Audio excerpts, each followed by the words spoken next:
Хора, в днешния хубав слънчев ден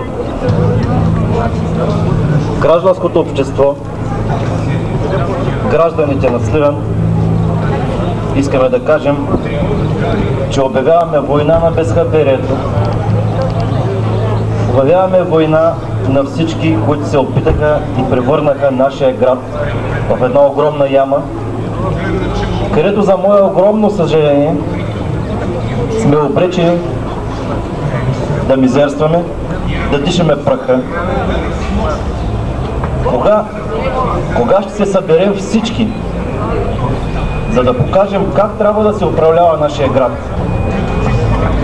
Не толкова да търсим виновници, колкото да се научим да създаваме условия, да търсим кадри между нас, които да заменят това управление, което се показа, че не може да се справи с положението в града ни.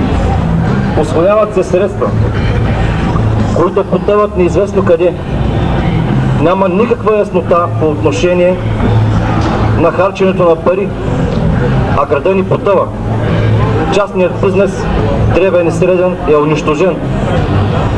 В ръцете на кмета и неговите фирми са почти всичките инвестиции в нашия град.